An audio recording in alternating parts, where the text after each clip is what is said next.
Victoria L. Burson. This is Leadership on the Go.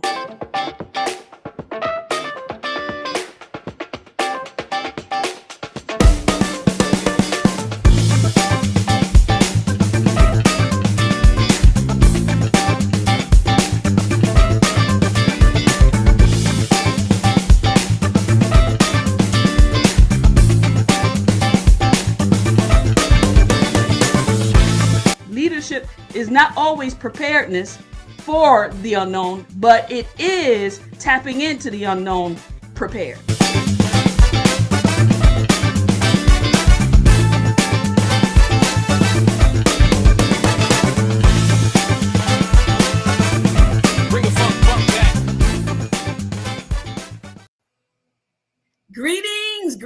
Greetings. Good evening, everyone. Thank you so much for being present with us this evening. Oh boy, do we have a wonderful show for you. I can't wait to get started. Listen, tell your friends to like, tag, and share. We are not only on Facebook Live, but we're on YouTube. Like, tag, and share for this evening's installment. Yes, this evening installment. So thank you for being present. Essentials Unleashed presents Leadership on the Go. And our subject tonight is queer interracial couples. Queer interracial couples coming live to you with real talk, organic conversation about living, loving, and learning amid this whole thing we call the racial divide or racial divide. And so I don't want to belabor the moment. Are you ready to get started with this program? Because I am. Again, thank you for being present. I am ecstatic about this conversation. If you can tag someone right now, we're talking about queer interracial couples. Let me be clear. Queer interracial couples, leaders, prominent, eminent leaders from all over the world doing a mighty great work. So let's get started and introduce them. The first couple that we're going to introduce tonight is Reverend Brendan Y. Boone and Sandra Whittington Boone from Daytona, Florida, by way of North Carolina. Come on through and tell us a little bit about you. How are you doing? Come on and tell us each about what you're doing in the world, okay? Well, my day is filled with lots of travel lately, being in the hotel business. I am traveling quite a bit, so a sneak peek into our living and loving is loving quick and loving from a distance a lot these days, and raising a new four-legged baby. So that's where we are right now. All right, Brendan. I'm here in Daytona Beach, Florida, and doing ministry from home. Thank God. I'm still doing ministry, and I am the crown house husband while my honey travels, taking care of a 9-month-old puppy who just had his birthday today. So I'm still doing ministry, still preaching, and still doing what God has called me to do. Thank you, and welcome to Essentials Unleashed. And thank you for being present and being part of this conversation. I'm so excited about that. Our next couple, Pastor Collis Floyd and Reverend Wanda Floyd from Sanford, North Carolina. Come on through, Floyds. Yes.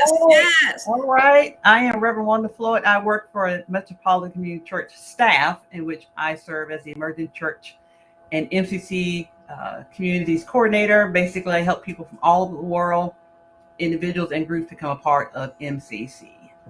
All right. And I'm Collis, and I'm on a journey in seminary right now. That is the main focus of my life. I am in my second year of seminary at Luther Seminary, an ELCA seminary out of St. Paul, Minnesota.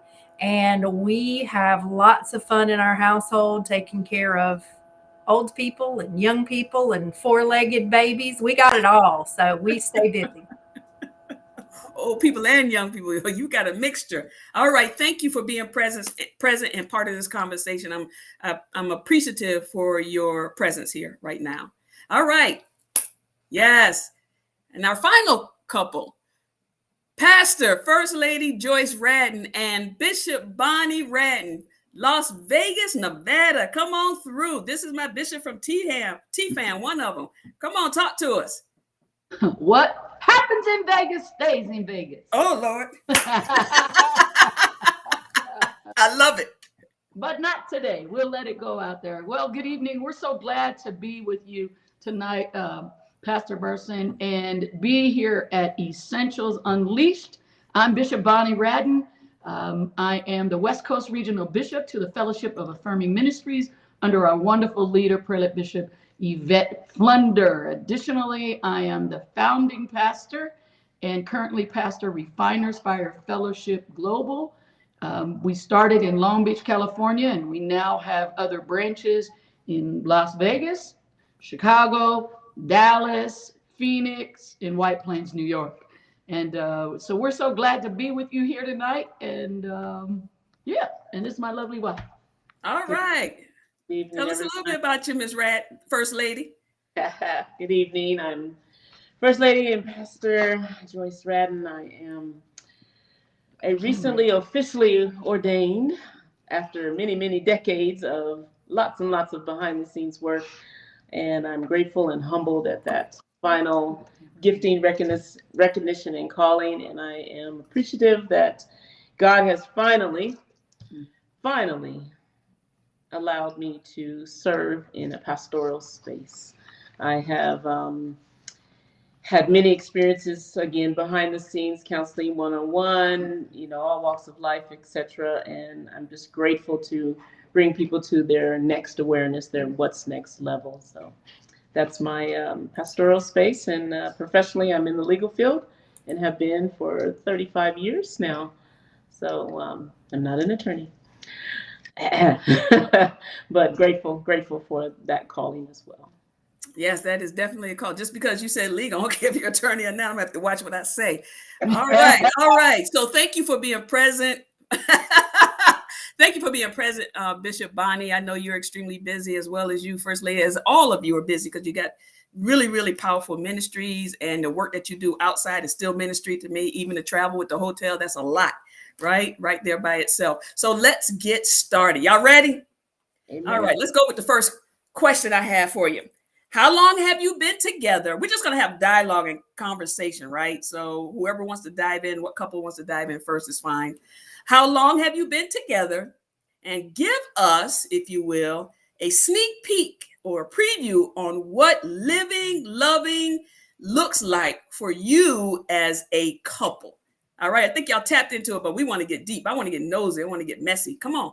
Tell us how long you've been together and give us a little sneak preview of what living, loving looks like and learning looks like for you as a couple. But let's do with the living and loving. We'll get to the learning piece in a minute. So we'll go first. Yes. October 22nd will be our 4-year anniversary. Grateful to God. Again, May 15th, we married officially. Thank you, God, for that. And due to COVID and cancer and delays, finally. Amen. Yes. Amen. Yes. Amen. Living and loving is been a wonderful experience in our latter years coming together. So, she had 20 feet of the 26-foot U-Haul when we moved to Vegas. I had 4 feet. That was my first experience to see what was in her storage versus mine. But anyway, God is good, and it was. I'm still traumatized a little bit, I think. Not really. Bishop Bonnie, what has it been for you? I think that one of the things, we've been together for 4 years. We've both been in long-term relationships. I almost 30 years prior to meeting Joyce, and she as well. And I think that just learning how to live and love together in this latter part of our lives is sometimes very challenging, Yes. if you will, but at the same time, it can be very rewarding as well. Thank you. Thank you so much. All right. Come on, Boons. Thank you for calling us out there, Best. I appreciate that. Sandra and I have been together. We go through this number all the time. We've known each other for 17 years. We have been together, been with one another for 12 years, and been married for 9 years. Living and loving is always an interesting experience, particularly in Daytona Beach, Florida, even in Raleigh. But we are blessed to give each other space to be our own person. And so that works out in ways that continues to surprise me. So it's all good. Good for you. Sandra?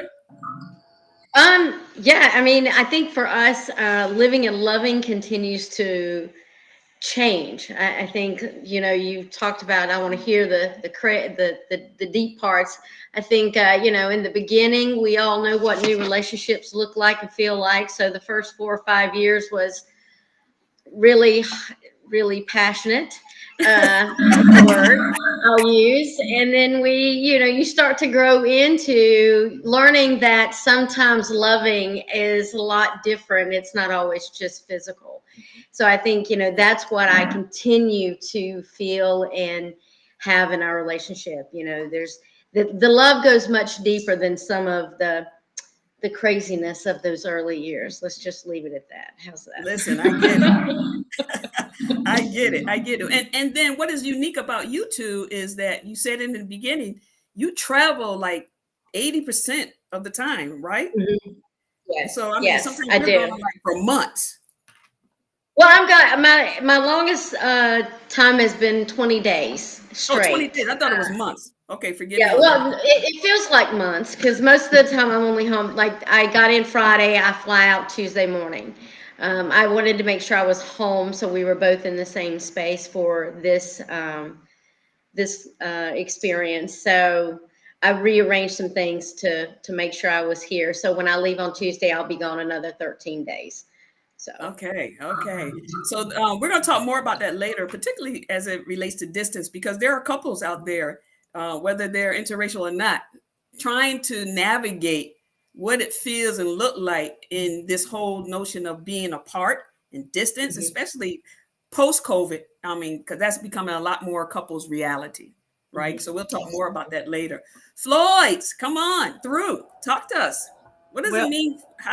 Go ahead. we um we debate about this time too. But I can say we got together officially in 2013.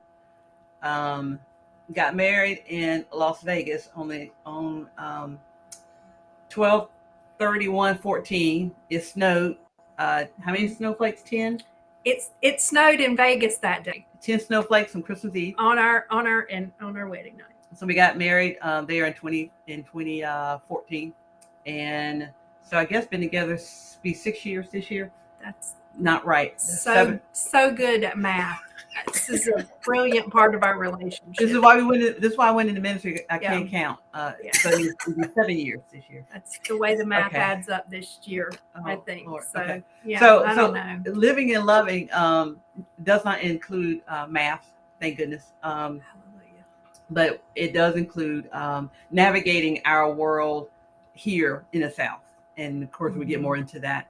But living and learning is something we do every day. I think we constantly are learning from each other, and as we continue to live into who we are Yeah. as a couple. Yeah.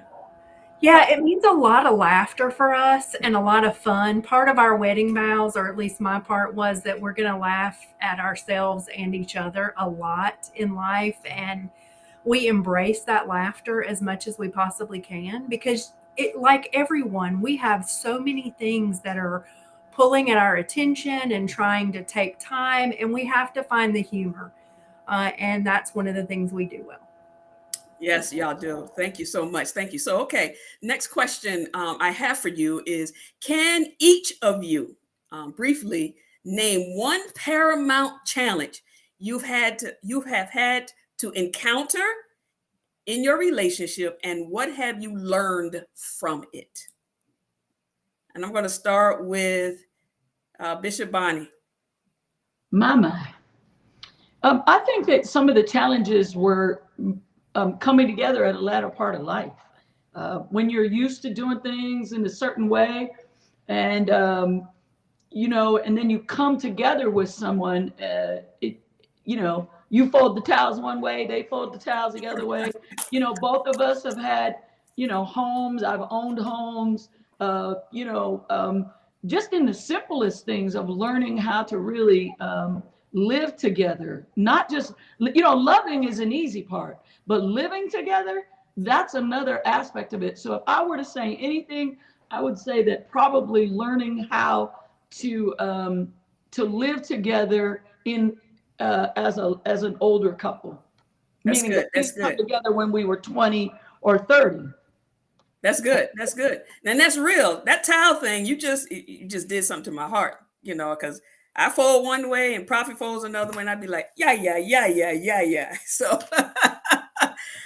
okay. First lady, come on. What's one of the challenging things for you, and what have you learned from it?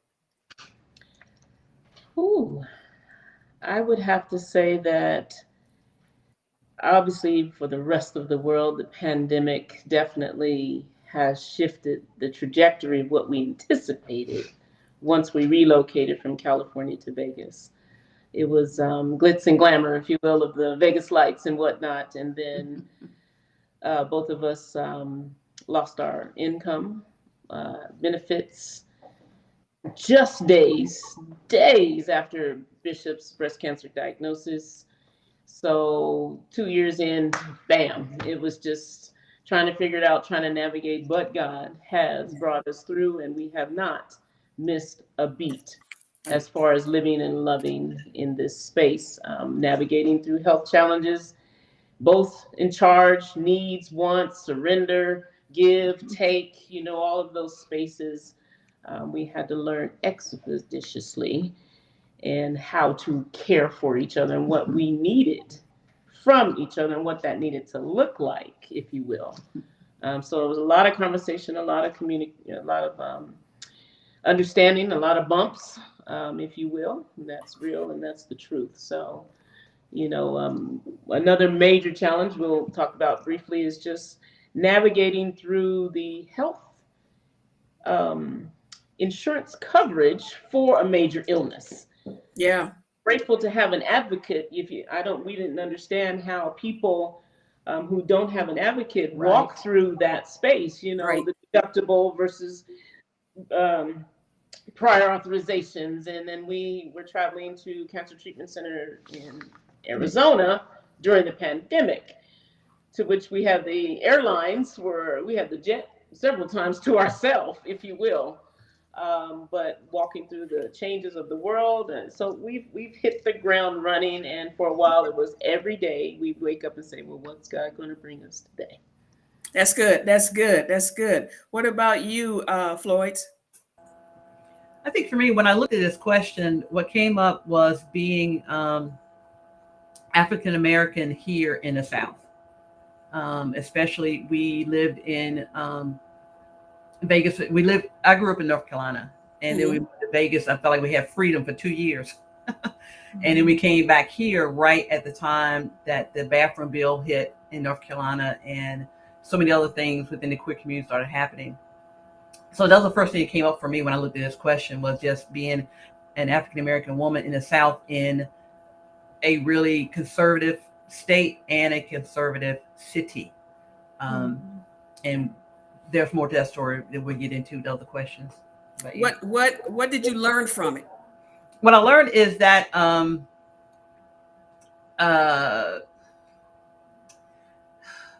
people are different.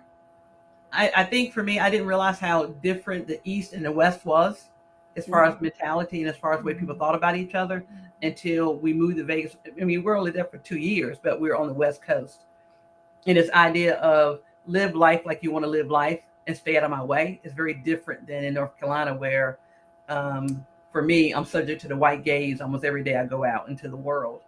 And then if we go out together, we get stared at even more. And so I just learned to navigate through all of that and understanding just the culture and the atmosphere and the environment here in North Carolina. That's real. Collis? Yeah, I think one of the biggest challenges for us has been family dynamics in my family. I come from a very conservative Southern Baptist family. I'm a recovering Southern Baptist. And Yes. there is so much in that. Like, that's a whole different series to unpack. But I came into this relationship with an adult daughter. What did that mean for us? Priorities, juggling between My wife and my daughter could sometimes be a little messy. Mm. It felt like sometimes in the beginning they were competing for who was getting my attention, right? And so navigating through that. Now we've got a grandchild. And so that adds another layer of complexity into that, because she definitely thinks she's number one in everyone's world, no matter where you are, Yes. even yours. If you didn't know her, she's already number one for your world. And so, yeah, just the family dynamics. And we've learned through that how to communicate better about our needs, and our expectations around family in some really powerful ways. And so we've been able to really navigate that pretty well for the last few years, but definitely a lot of challenge in the beginning. Yes, it could be a real challenge when children, when you get together at an older time in life, and then you have adult children, and then Yes. maybe one of you or don't have children, and so that becomes. And there are people watching who I know are going through this experience. Okay, booms. There you go. Okay, there it is. I've sat with this question since I saw it, and I think the one challenge that initially came up for us that we had to really work through together was the reality that my aunt was living with us, Mm. and she had dementia, and that was tough for me personally, but it was also tough on us as a couple. And so trying to understand and navigate what was my stuff, what was her stuff, and what was our stuff that had nothing to do with my aunt, and how that became a part of that. And so communication, that was our biggest learning lesson, learning how to communicate in the moment and not letting it fester. That was the biggest lesson for me. Okay, for you, Sandra. Probably my biggest challenge that we encountered was me being a pastor's wife, or being in a relationship with a pastor. So for me, my biggest challenge was the expectations that automatically came with the fact that I was in partnership with Brendan, and how and what that looked like for me. And while I've always been a very vocal person, I found myself feeling like I had no voice in the early stages, especially in the church. I always was very involved in the church. But then once we got together, I became very hypersensitive to, how and what that looked like. So I became less vocal. And so for me, it was really having to learn how to navigate through that and still be able to have a voice. And how does that look? Because I truly believe I have my own ministry, he has his ministry, and then we have a ministry together. And not losing myself in, being in relationship with a reverend was a big piece for me. That's really good. I'm glad that you brought that up. As So we're gonna ask everybody to mute because I don't know where that noise is coming from. So I'm glad that you brought that up, because that's a real deal and that's a real issue, particularly people who are in ministry. And like you said, you have your ministry. Brendan has Brendan's ministry. The Floyds both have pastored and are reverends, and so you have to navigate that. And then you have Bishop Bonnie, and then you have First Lady, and that's a real thing. My Bishop Yvette Flunder had to help me navigate and help me and my wife navigate through that process. But one of the things that I've come to mature about in relationship for people who are in ministry together that I've learned is that when we say that when someone becomes a senior pastor of a church and we say that the wife, that means that you're a full package, you're packaged together, that is not necessarily true. The church is not hiring the spouse, right? And that is something a lot of couples need to learn how to navigate. It is the hardest thing, right? Because it is your spouse, but I can't go to my wife's job working for the government talking about, hey, I'm a full package with my wife, give me, I can't do that. So why do we think that is an automatic in the church? And so that is a method or a methodology or ideal that we're going to have to kind of do away with and navigate how to be two in the space, but that God called a particular person to the people of the church, right? God didn't call the couple, God called a particular person to the church. And that's something hard to navigate in a whole lot of couples. You don't even have to be the pastor. You could be two people in ministry at a church. It doesn't matter. It's the same kind of concept, right? And so that is something good that you brought up. I'm so glad that you named that, Sandra. Thank you. So let's go to the next one. You guys are answering these really, really good, but we're gonna get messy in a minute here. Y'all trying to be nice. How comfortable are you talking about race with one another? Were there some assumptions? And if there were, name them. And let's do this in 60 seconds or less if we can. But how comfortable are you talking about race to one another, particularly in the world that we are in post-COVID has really raised up white supremacy, has really exploited a lot of prejudiceness and racism in ways that we couldn't even fathom. We knew it was there, but to really see it up in your face, how are you comfortable? How comfortable are you talking about this whole notion of race? And were there some assumptions when you got together as an interracial couple? And then if there were, name them. And then right now, I would like to start with the Boones.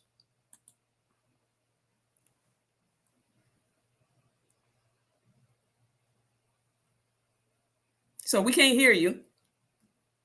Can you hear me now? Yes. Okay, there you go. Okay. I would say that we are becoming more and more comfortable talking about issues as it relates to race. And that is not just something that just happened, a couple of months ago. Since we've been together, there have been opportunities for us to talk about issues regarding race. And I would even go so far as to say, with the whole George Floyd incident, that opened up a whole new opportunity for us to talk about race in general, race universally, but also as it relates to us. I think the one thing that kind of crystallized for Sandra when all that happened is I said, you realize that could have been me. And that opened up a whole nother different conversation. So what did you have any assumptions? And let's name them. I don't think I had any assumptions. And if I do, I haven't been risen to the surface yet. I went to a predominantly, white high school, elementary school, those things. And I predominantly dated white women. And so I have learned how to address my own preconceived notions because there were folks who took care of my mother, who looked out for my mother. She was a nurse. And so because they were good to her, I automatically assumed that they would be good to me. And fortunately, knock on wood, that has been the case. And so there are probably assumptions there. I'm still working on those, I am sure. Okay. And for you, Sandra? I think probably my biggest assumption was that, just because we were together, that was going to make everything okay. And everywhere we went, that was going to be okay. And, there were places that we would go where I would say, let's go here. And he's like, I'm not sure I feel comfortable going there. And I'm like, no, it's okay. It's going to be fine. It reminds me of that. Remember the Titans scene where they go into the bar, and of course, it's the racial situation where they weren't welcomed. And I think for me, that was my biggest assumption was, everybody else would be okay with it. And I have all the way down to family members that aren't okay with it. And so, I had to really sit back and go, okay, you need to be a little more sensitized to this. And especially, much like Wanda and Collis, I grew up in a very small country town in North Carolina, and having to navigate that and making sure that I was aware of our safety, of his safety. And, that was an assumption that I really, in the beginning, I didn't pay that much attention to. And then it really started to become more of an awareness for myself. Okay. All right. Good. Thank you. Thank you. Floyd? Go ahead. Yeah, I mean, we are super comfortable talking about race. We have been talking about it since we got together. It is an area where we've learned an enormous amount, right? Because we have to navigate the world in these bodies. And in a same gender loving couple, it's just another extra gaze that we get now. Like, it's like, oh, there and there. Wow, really? Oh, you know, and and I think the thing for us is we've had to like talk through some of the really almost like things that we had from childhood that we believed, even way into adulthood, and had to unpack a lot of that. And so we had to be comfortable really quickly with that. It's been intense. We do things like watch documentaries about things about race on a Friday night and stop it 12 times and talk about it in the middle, to do good. that. Because it's what we need to do to be present for one another and to be present in the world in the way that we live. That's good. That's good. Wanda? Can you repeat the question? Sure, I can repeat the question. How comfortable are you talking about race with one another, and were there some assumptions? If there were, name them for you. Okay. Very comfortable. I think for me, when it came to relationships, I finally said, okay, God, I'm done. You take care of this. And then when God brought into my life someone who didn't look like me for our skin tones concerned, I had to figure out, okay, is this the right thing? And if so, how are we going to do this? And I think our saving grace was the fact that once we got together, we were transplanted to another city. And I think we talk about that a lot, and really feel that if we hadn't left here and moved to Vegas or somewhere else outside of our family structure, I'm not sure if we would have made it as well as we did, because when we transplanted, we had to rely on each other as an African American person and as a white person. And so for us, race is a normal thing. I mean, I think the biggest conversation we had was when she asked about, she used the word colorblind. And I said, let me explain to you what that means. And she had never heard it that way before. And so the assumption I had on some levels was that, just like everybody else in the South who's white, they all colorblind. And so when it came up in the conversation, I had to be very not angry about, but recognize it's in the South, and explain that when you say that to someone of color, you're telling them I don't see them. And I don't think she had heard that before. And so for me, the assumption was that she would know what that meant, and she didn't. But race is all the time, just about every day. Yeah. We talk about it in some form or another. Thank you. Thank you. Bishop Bonnie? Well, I think that one of the things, we talk about it, but I think that there probably were, and this might sound a little crazy to both of you, but Bishop Lenderlecht, she just recently said, you're blacker than any white person I've ever known. Well, a lot of us believe that. You're blacker than most black people. And so for me, I've just grown up in a world that was predominantly African American, lived in a community since I was small. My first marriage, I was married to an African American for almost 30 years. And so talking about race, I think that there are more things that probably anger me. I'm always at the protecting part, always making sure that we don't get somewhere where she could be harmed. When we were looking for our home, I remember going around the corner and I saw a truck with a Confederate flag, and I turned so quick. Like, no, we cannot, that was in parts of Vegas.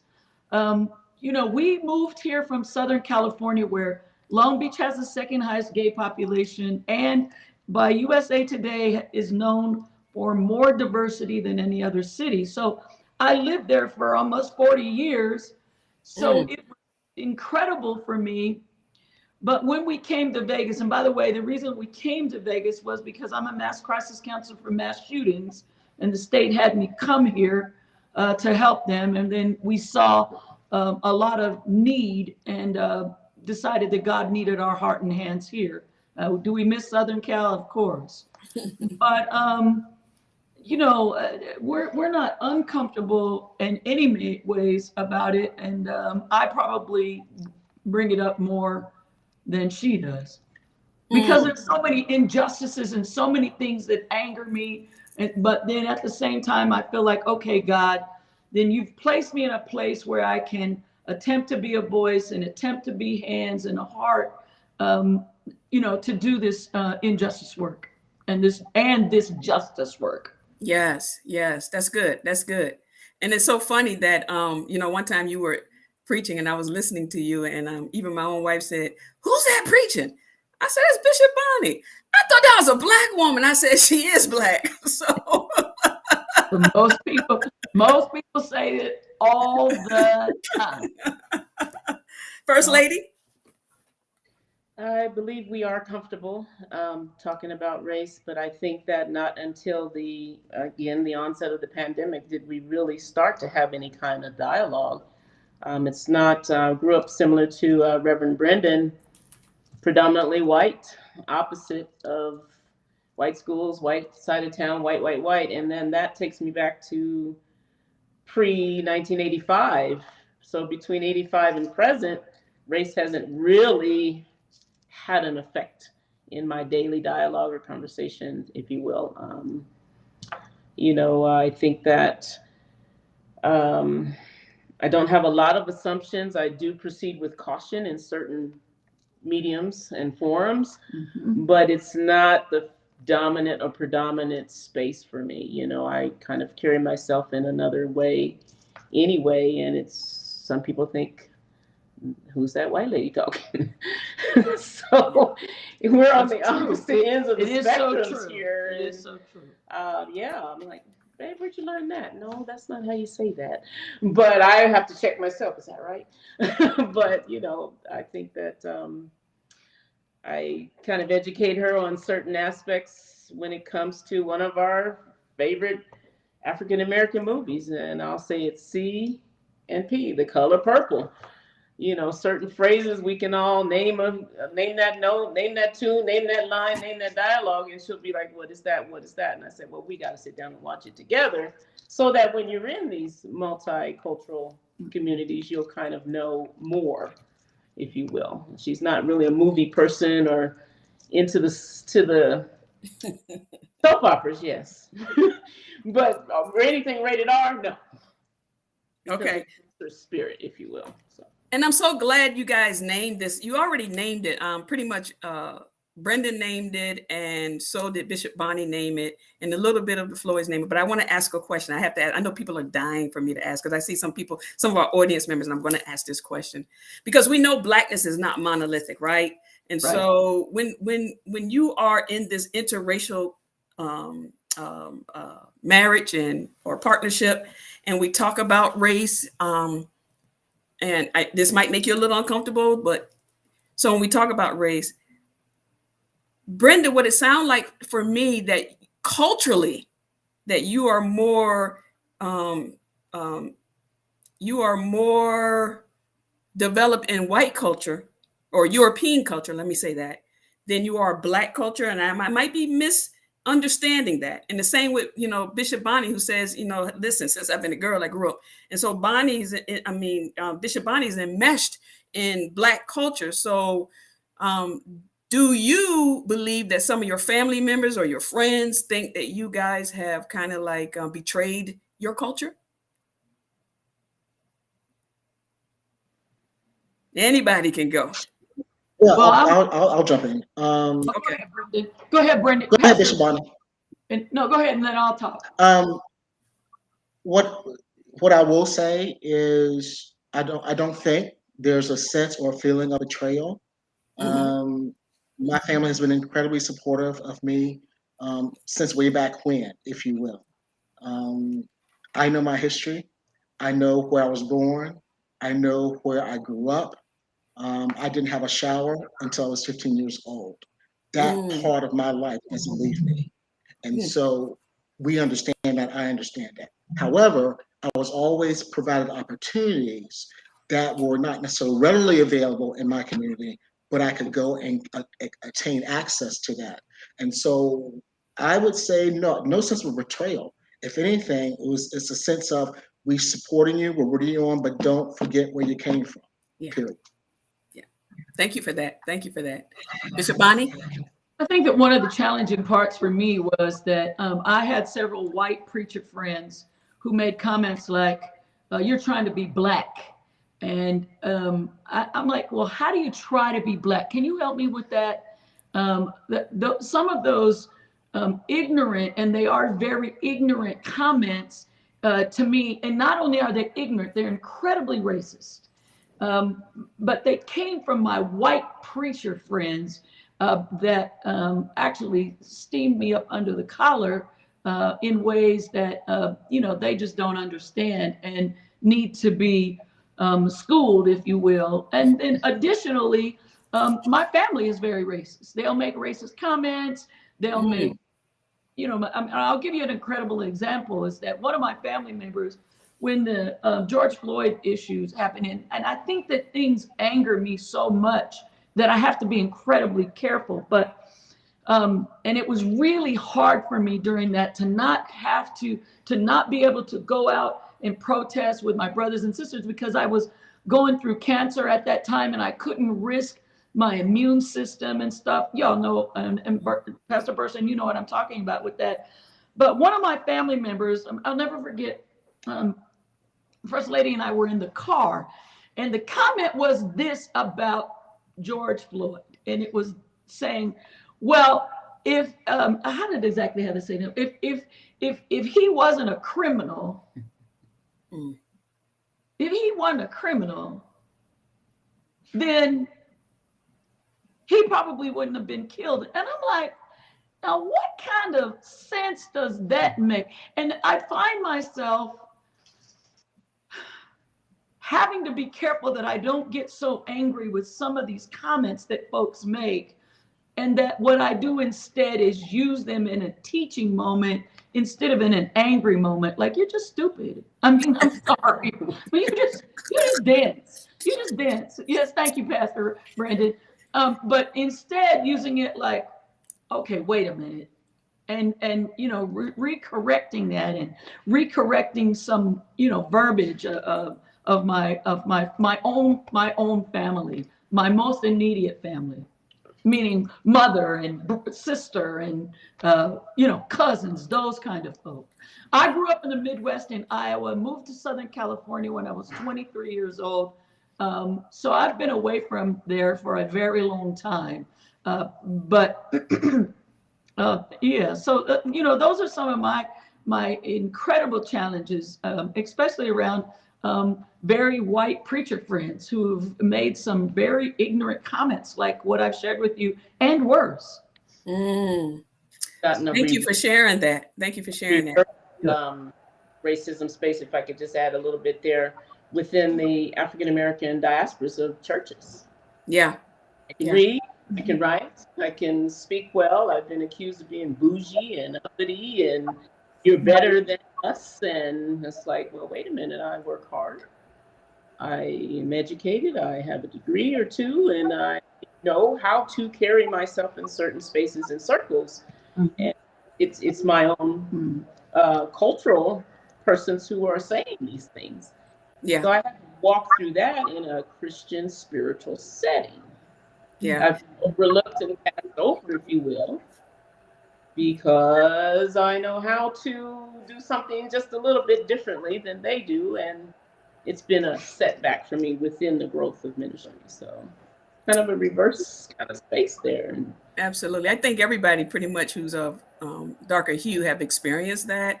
Anytime we are privileged to have it, because it is a privilege to have an education to some people, and we are privileged in spaces and people just don't understand, and they grew up culturally believing that you betrayed the race by certain things you do, certain schools you go to, and the ways in which you show up. And so that is, I mean, and I used to be guilty of it. I mean, Paula White, I used to say, man, she sounds black. She trying to be black. Listen, I was, part of that ignorant school as well. And now I say other things about her. Now that I'm more matured and intellectual, I say other things that is not as ignorant. I won't mention them now because it ain't about her. Boys, do you have anything to add to this rich conversation? Yeah, I'll just completely second Bishop Bonnie's comments about family and the struggle that that brings. It brings to me as an individual. It's harmful, but it also it's so difficult to have these people that you love Mhm. saying things about the person that you love the most, and you're just like, what the heck do I do with this? Like, I don't Yeah. even. I just. I want to walk away and be done, but you can't because we're in like a caregiving situation with my mother, who Mm, is has some racist moments, you know, and says some very racist things, and is bound in her racism in a way that I can't affect, and it's so difficult. Yeah. Yet she loves my wife, and it's like a double-sided coin that you never know what you're going to get. Yeah. This, you know, it's so hard. That's life every day for us. Yeah. wow, that is hard. I just want to echo what First Mhm. Lady said. You know, growing up, when I was younger, my parents sent me to a speech pathologist when I was in third grade. And so I actually got a job one time because I sounded white on the phone. They hired me Mm, on the phone because of how I talked. And so, and I got called Uncle Tom, and my own mother called me Uncle Tom actually growing up. And so it's just very interesting growing up that way, and then ending up with someone that, if my parents were alive today, would not approve of. mm, And so mm. it's just very, it's, you know, it's just very different how we all grew up and the things that we carry into adulthood and that we choose to deal with and that we choose not to deal with. Right, right. And so when we carry those, it goes back to that question of assumptions. When we carry things into from childhood into adulthood, we carry them into our, all of our social circles, and so yeah, you're going to get judged by them. But it brings me to the next question. I think some of you already tapped on this, but I just kind of like want to, because we got a little bit time left. This whole notion around the unrest and uneasiness around George Floyd, right? How did the deaths and the protests affect each of you individually, not as a couple, but individually, and then your relationship, if any? If not, you don't have to speak to it. So whoever wants to speak to it. I'll go first. Okay. My last name is Floyd. And so it took a couple Mm, of days, I think, after, and I just sat down and wrote and shared on Facebook because many people reached out to me to ask, we all know each other, right? But because my last name is Floyd, they assumed. And I was like, well, let me find out for sure because we do have Floyds all over the country, but we weren't. But just the fact that his last name was Floyd and so is mine struck a nerve for me. And I think I went to this deep depression. And we watched a couple of things. I think one time she came in, I was just crying at my computer. I was just literally sitting in the office just crying, and she just came in and held me because I had just seen something on a posting on Facebook or something. I can't remember what it was, but it just hit me. And there's still moments now, every now and then, but for me, it just, like Brendan, it wasn't the fact that could have been me, but the connection with me was the last name that affected me as an individual. And you want to do individual? Are you getting emotional? Yeah, I'm getting emotional just thinking about it. It's a super difficult thing for me to have to witness that, and then I was glued to the trial. I wanted to see the trial. I wanted to see justice carried out. I wanted to, if I could have been there in that courtroom, I think I would have done it. Just, I wanted to see it. And then to feel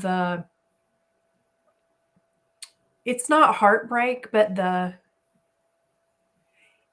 thing that gets me about this whole thing, a young girl had the courage to stand there and film so we would all be changed. mm, Yeah. That's powerful stuff. And to think about all the people who had to physically be there and witness that. Oh, my heart. It just is destroyed with it. mm, Our relationship has grown stronger having been a witness to that together because of moments like what she shared, or of, the verdict coming down, and the nerves, and watching that, and all of that. So it's a very impactful thing in our life and in mine personally. Yeah, I can tell. Anybody else? Nope. Yeah, if you don't have anything, you don't have to speak to it. Anybody else? Okay. Well, I think that, I'll go back to, saying again that it was very incredibly difficult for me. One more injustice, one more murder, I mean, because I deal with mass shootings, I hear about those. But, in this aspect of what happened with George Floyd, and much like the Floyds, I found myself crying. I found myself glued to the TV. I had my computer on and my TV in my office watching the trial.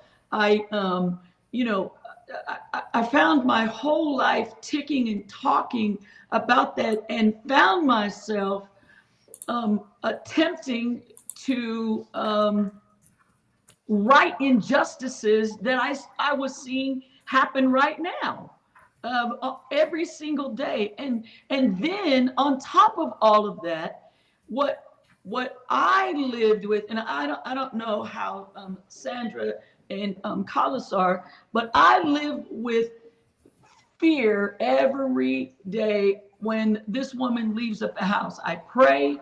I like I said, I try to make sure that when we do vacations or we're going somewhere, it's incredibly safe. But I can't be with her 24/7. And to know that something can happen to her because of the color of her skin, and not happen to me because my skin color is something completely different, it's really incredibly, if I'm going to say it right, damn makes it so hard. And that's one of the things that I deal with every day, that's incredibly hard. And I have to be careful that I don't get so angry, and then I don't get so depressed that uh, it just takes my life out from underneath me. But it bothers me not only for her, but we have an adopted daughter. She's African American, pregnant with our grandsons. We have granddaughters that are African American. All of that, praying every day for their protection because of the color of their skin. And I got to tell you, it is really, really hard, really hard, really hard. Yes. Yes, I can feel the passion Mhm. from you, Bishop and Carlos, and I'm quite sure Sandra as well. And if I say one more If thing, I go, a congregation that's predominantly African American, and I only have one other Caucasian person in my congregation. Mm. I'm just taking a moment to Sandra hear. wanted to add Yeah. something. Victoria. Yeah. Well, I think the one thing that I wanted to add was that, you know, what I found so alarming was how everyone assumed, at least in some of the circles that I was at, was because I was white, I was okay with the injustice. Yeah.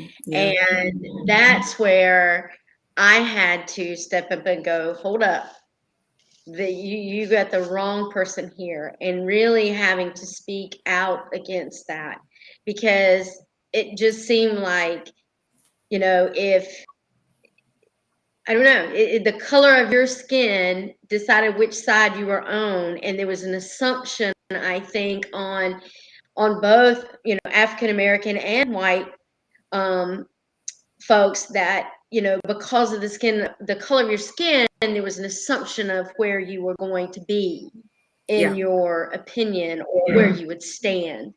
And so I found myself, when conversations would turn to where I was brought into that assumption, that I quickly had to shut that down. Absolutely. And I think that part for me was extremely alarming, is just that because I was white, I was just going to be okay with it, and, come go with the crowd, and it's like, no, that's not it at all. So That's And the true. I only thing mean, yeah. the, Go ahead, the only Brandon. thing I would add is that just as Bishop Bonnie prays for, First Lady Pastor, I pray for Sandra, like I know she prays for me, but then I pray for myself Right. that when I leave our house here in Daytona, that I can come back home because there's no promises that that's going to be the case. So that's my prayer. I had, and thank you for lifting that up. All of you for lifting up, I know it's a very sensitive part of this discussion, but some of the other assumptions that I would make, I had to pray for myself as well that I won't be pissed off every time I saw a white person being rude because I assumed, right? I was making these assumptions. You be in the grocery store and you'll say, "Excuse me," and they wouldn't move, right? And I get pissed off, right? And so, and then there were white folks who just were overly nice, trying to make sure I knew that they were on the side of George Floyd and Black Lives Matter, right? And they were like, start these conversations, you need help. And so there was always these extremes. So I prayed for my own mindset that I won't make the assumptions, that I wouldn't get angry, and that I, would just treat people the best way that I've been taught to treat people, and that is with kindness. So we have to pray for our own assumptions that we have when we see white folks, period. Because we make major assumptions. I know some people say they don't, but that's not true. We all make assumptions. They might be quiet about it, but we all make assumptions. Let's go to the next one. We don't have much time. This is a rich conversation. I am so excited about it. So this one is a little sensitive. And again, whoever wants to respond, we may not have time to hear from all 6 of you, but how do you navigate entering certain spaces and one of you is in the minority? And I think some of you already touched on it, but when you enter certain spaces and then boom, you realize you're the minority, what does that feel like for you? Now, whiteness can be minorities in certain spaces too. So, yeah. So let's not, you know what I'm saying? Okay, go ahead, Brenda. If I may, we actually just happened this year. But we have a dear friend who lives on the beach side here in Daytona that Sandra met, when she first moved down here, been hanging out, whatever. And she goes to a private club on beachside, and she invited us to go. And I try to be gracious, and okay, fine. And so we went. And I already knew in my mind, that's the assumption. I already knew in my mind because it was private that I did not expect to see anybody that looked like me. So that assumption was correct. And we walked in, they walked in, I walked in, and there's this huge room of white gays. It's laser lights like coming at me. Um, but I do what I always do. I continue to do what I do. I sit down, I introduce myself to people. She introduced us to people, and we had conversation. And eventually, she had talked to us about joining this club, and I had conversation with Sandra. Had conversation with her. Say, look, I'm just going to be straight up with you. Is there a room? Is there a place for me in this club, in this space? Now, her response, and I believe her wholeheartedly. She says, I don't see why there wouldn't be. Long story short, we went through the process, and I was being interviewed. Sandra had to be interviewed, and the person who interviewed me said, just so you know, we allow Black people. That's a whole other conversation. I won't go there. And we joined a couple of weeks ago. And so now we're like best buds. They see us, they hug us, they love on us. And it just it makes you stop and think. Not everybody who looks racist is necessarily racist. That was the lesson that I learned, which was a good lesson to learn. I also learned that I can be a good teacher to people who don't necessarily understand. Right. So it was a great thing for me. I go there when I can, love hanging out with people. And when they ask questions, I give them serious answers and we have dialogue about it. That for me is the most important thing. Being in dialogue, telling truth, and sharing truth with one another. That's good. That's good. Thank you for that. I think, Bishop, were you going to say something? I'd like to add that it's interesting, the racial aspect and being a minority. It's more for me the LGBTQ space as a minority in a business setting.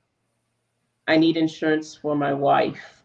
Finally being able to Right. say those words of wife and My last name is going to change after I'm hired. So how are you going to navigate in that minority space, becoming okay, and finally being able to say those words? Have worked 30 years to, finally ask an employer with, and it went off smoothly.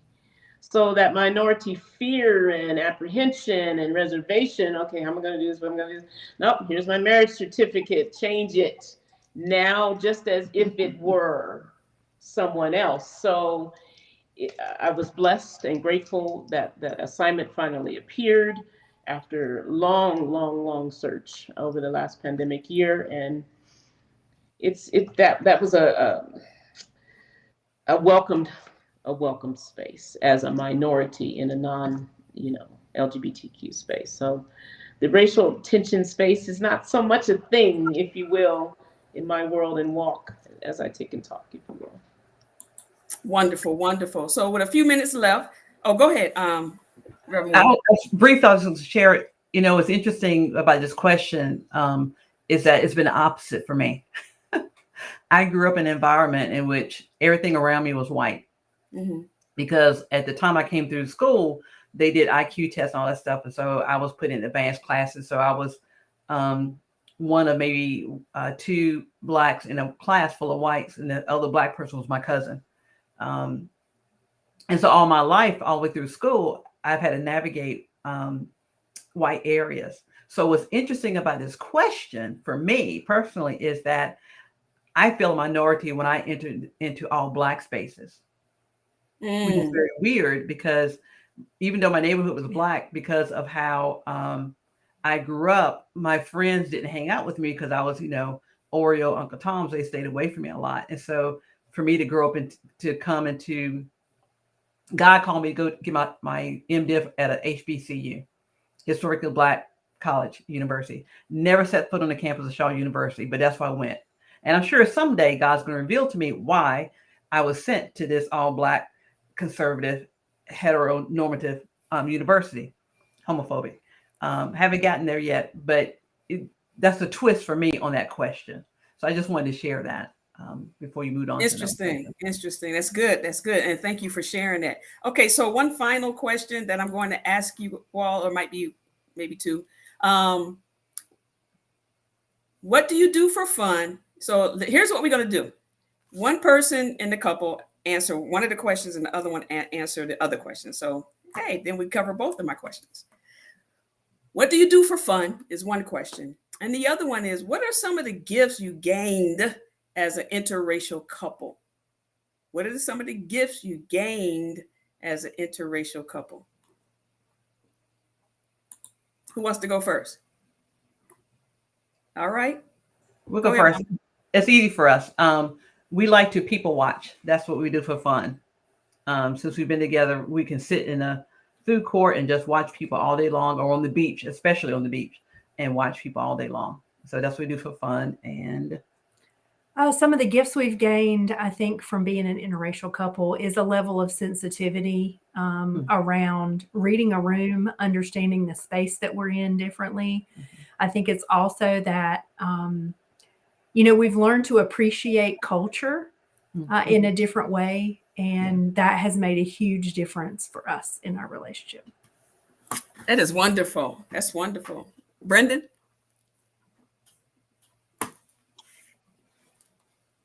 So what we do for fun is we go to the beach and we sit there, and in most cases don't talk to each other for hours, but enjoy just listening to the beach. I think it's the most connected we are without having to say a word. And to us, it's just fun and it's just peaceful. And outside of that, number two would be actually going and playing video games. So that's our number two thing. And she always wins. So just be clear. It's all good. Smart. In terms of smart man. That's it.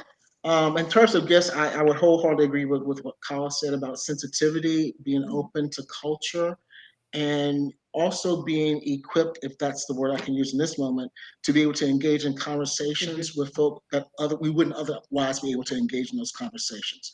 Because there's something about the presence that people, for whatever reason, God bless them, find some degree of trust. And it opens up a door for us to have conversation. And so I think that's one of the biggest gifts that we have. Great, great. I would say that what we do for fun is laugh at our grandbabies' videos. Yep. We record every opportunity we have to get with them to pull us through the missing and the longing spaces for them. 6 years old, 3 years old, and the 2 unborns coming. On the 27th of I'll this wake month. her up at 2 or 3 o'clock in the morning, and she'll hear the laughter. What are you doing? What are you doing? I'm just laughing at her grandbaby. We just have makeup. 10 minutes. 10 minutes. They love to play makeup, and it's just that's fun. And I didn't know I would ever have that joy.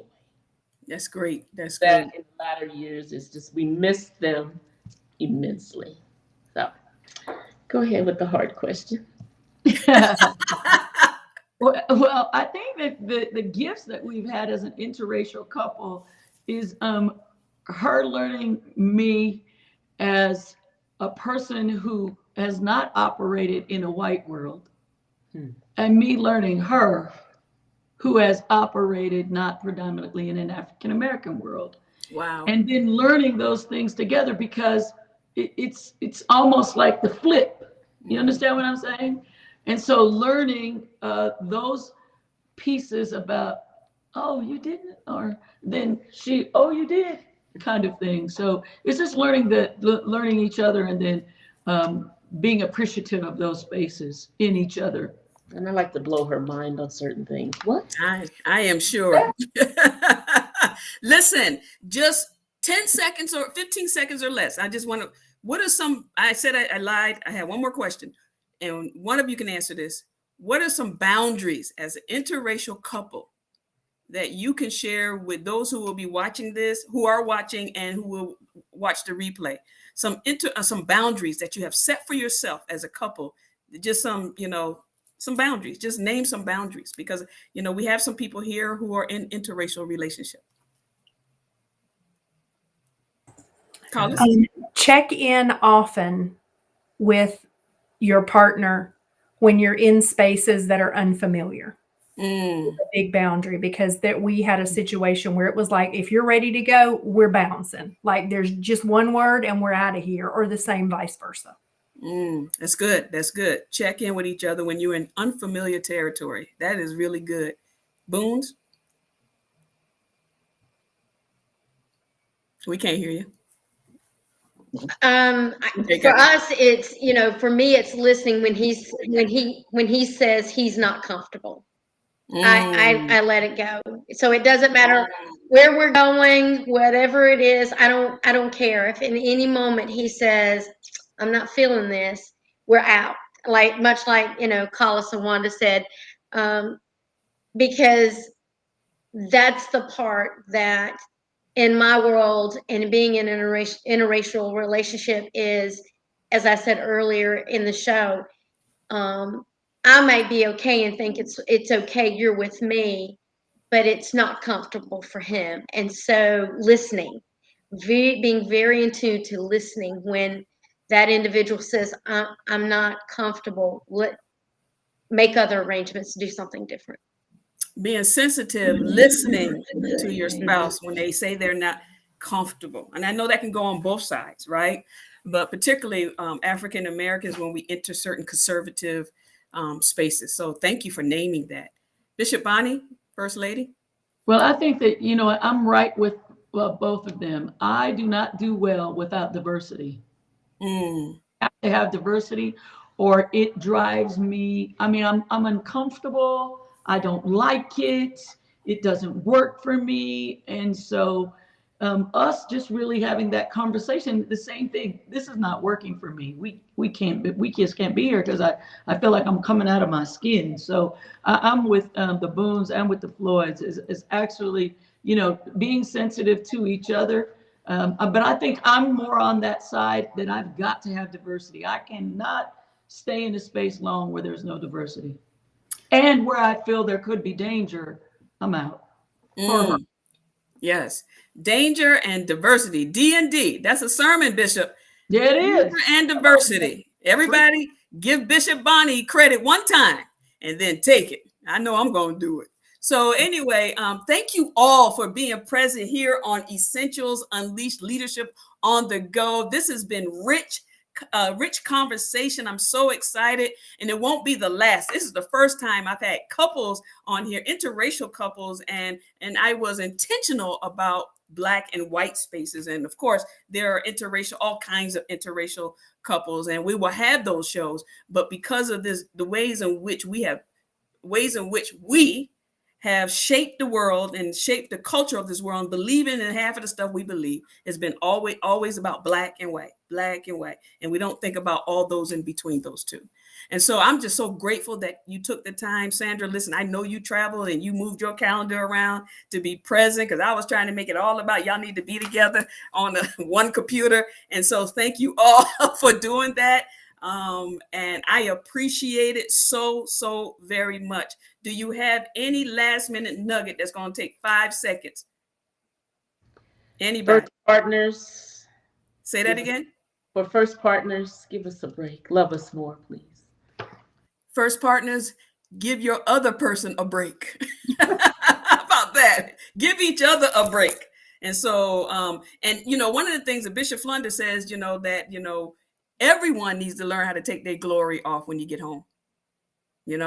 You'll be Bonnie, you'll be Joyce, you'll be Brendan, you'll be Sandra, you'll be Wanda, you'll be Collis, and that is something I had to learn to do. We just had, because I'm always in ministry. My head goes, it never stops now. Ministry don't stop, but we have to learn when to take off glory at the door.